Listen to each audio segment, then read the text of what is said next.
Welcome to this edition of SAU Weekly, your source for the latest news and sports from St. Ambrose University. I'm Ryan Schiestel. And I'm Abby Varkalis. SAU has named its new provost, who is set to start in the next academic year. SAU appoints Dr. Joseph Reut as the new provost and vice president for academic affairs this week, succeeding Dr. Paul Cook, who is retiring at the end of this academic year. With his background in academic leadership, Dr. Reut says that he is drawn to Dr. Novak's vision of positioning St. Ambrose as a leader in the next generation of higher education. The university also announced that Dr. Christopher Woe will now serve as the university's first vice president for student engagement and dean of students. Dr. Woe will now work directly with Dr. Reut to better the overall student experience on campus. Dr. Woe says he looks forward to meeting the needs of students in and out of the classroom. SAU President Dr. Amy Novak praises Dr. Woe's values regarding students, faculty, staff, and more at the university. Dr. Woe will officially begin the new role on July 1st. St. Ambrose University is finally able to celebrate the long-awaited digitalization of their student newspaper archive, thanks to a donation from Father George McDaniel, a 1966 graduate. These documents are finally able to make their mark in the digital world. Dating back to the 1930s, students can now access these documents online whenever they please. Well, the archives preserves the history of our institution, its people, all the students. Having them available online means that anyone, anywhere can access them at any time. Like, they don't even have to come see me anymore. For more information, visit the SAU Library's website at sau.edu/library. A new exercise group is proving that the Wellness and Recreation Center isn't just for student athletes, but for anyone looking to build good habits this semester. This medicine walking group encourages the St. Ambrose community to get moving with an activity as simple as walking. The members say the benefits extend beyond just the physical. Program organizer Suzanne Wise hopes these 30 minutes of walking bring more than just the motivation to get moving. So this is really, to me, about building community at St. Ambrose. So that's why I'd love to see some students involved too, because it's just fun to build those relationships while you're walking. And so we get some exercise. I sit at my desk all day otherwise, and so it gives me a chance to reset. I'm energized afterwards, and I'm also energized by the conversation. The group meets from 12 to 12:30 Monday through Friday in the WRC. Here we are, the month of February. Not only is it the month of love, but it's also the month to celebrate Black history. Now located in the library is a Black History Month traveling display set up by the Office of Student Diversity, Equity, and Inclusion. This display includes many historical events and African American heroes like Muhammad Ali. Our office and the students that put it together, my student employees, to try to find ways to expose the campus to little-known people, events, and things around some of the cultural heritage months that we celebrate. The traveling display will relocate next week to the Health Sciences Center. SAU students can now stop by the Kadich Gallery to see the exhibit Work Ethic, Women in Rural Iowa.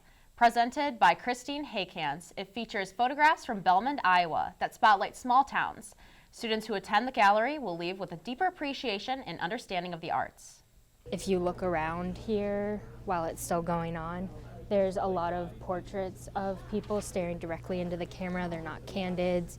I personally love candids, so seeing more staged photos like this and seeing how she photographed the photo and she didn't make them smile necessarily, and just seeing them in their habitat while also acknowledging the camera was really interesting to see how she did that with her photos. The exhibit will be in the Kadich Gallery, located in the Galvin Fine Arts Center until March 3rd. Coming up next on SAU Weekly, we bring you what campus is buzzing about inside Davis Hall. We'll be right back. Tune in to KALA and hear something different. Programming that celebrates the diversity of our listeners. We're advocates for the arts, showcasing your favorite music from around the world. We're storytellers, producing award-winning news and educational podcasts. We're dedicated sports fans, bringing you the latest Fighting Bee action from St. Ambrose University. We're a learning lab, mentoring the next generation of broadcasters and content creators. A part of your community for 5 decades. We're KALA Radio, 88.5 FM and 106.1 FM. Turn it on and turn it up.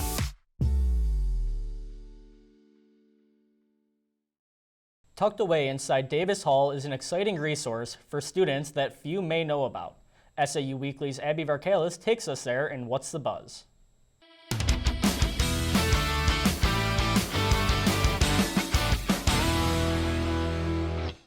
Hey guys, it's Abby Varkalis with What's the Buzz, and today we are in the Davis Hall closet, and I'm joined with Morgan Penrod, and she is an RA here. So Morgan, what is the Davis Hall closet? The Davis Hall closet is just a place for anyone who has stuff that they don't want anymore to just drop it off, or anyone that is in need of something. They can come here and just swap anything for free. Yeah, so how would they donate? They basically just come in and drop it off. The RAs of the building will go through and sort the donation. We've had a variety of stuff like jewelry, shoes, clothes, also household items, and so it's really anything that people don't want anymore, just don't have a use for anymore. So what do you see the most here that people bring in? Definitely clothes. I think just because there's so many trends, people kind of drop off the stuff that they don't want anymore.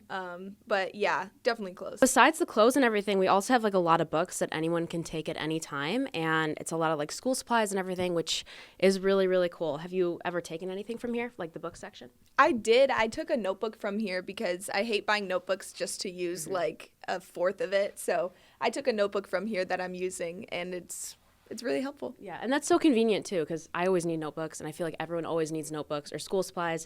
So having this is such a great resource. Mm-hmm. Yeah, it definitely helps reduce waste and just be more mindful of what you're using and stuff. Thank you so much for joining us today, Morgan. And if you want to visit the Davis Hall closet, just come in the front doors, and it's in the basement all the way in the back. It's What's the Buzz with Abby Varkalis. Coming up next in sports, the softball and men's volleyball teams eye a strong start to their spring seasons.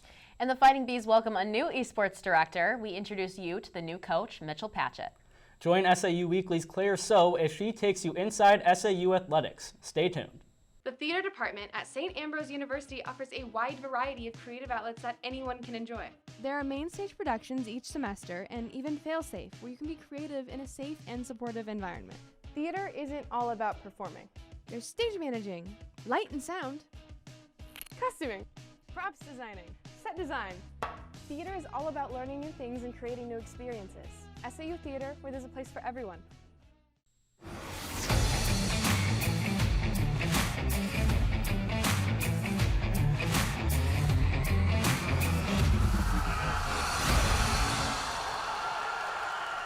After a tough double overtime loss at Holy Cross last Saturday, the SAU men's basketball team looked to bounce back at home against Trinity International Monday night.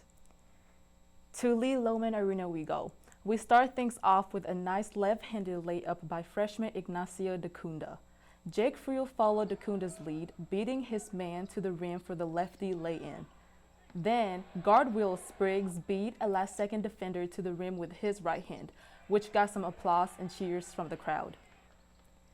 Nice passing from Spriggs, and Friel set up center Andrew Morrissey with an easy right-handed lay-in off the glass. After the Bees' game planned in the timeout, Jamon Thomas made an acrobatic right-handed layup. Unfortunately, it wasn't enough as the Bees fell to the Trojans 74-65. The Bees will host the Indiana South Bend Titans tomorrow at 3 p.m. for the season finale and senior day. Just up Brady Street at the Ambrose Dome, the Fighting Bees took the field to start their softball season. They split their opening weekend series with Graceland. There are some new faces on the team, including a new head coach, John Kelly, but the goals remain the same. I think this team is talented enough to compete for the conference championships. I would say like any team any year, we're competing for the conference championship, but it's a process along the way for us to get better. There's a lot of junior college transfers here this year, a lot of freshmen. We're just trying to, I think the biggest goal is to just compete every day to the best of our ability, and hopefully our talent will rise to the top and we'll do great things before this season's over. So the biggest thing right now is just we have a lot of new people and a lot of transfers who are going to be crucial to this team. So kind of getting them worked into what we have returning and getting everyone used to playing together, even though it's a different group of girls. St. Ambrose will be in the Dome again on Saturday, hosting Waldorf, and again on Sunday with a doubleheader against Clark. Back at LOHMAN Arena, the men's volleyball team faced off against the Wolves of Cardinal Stritch last Wednesday.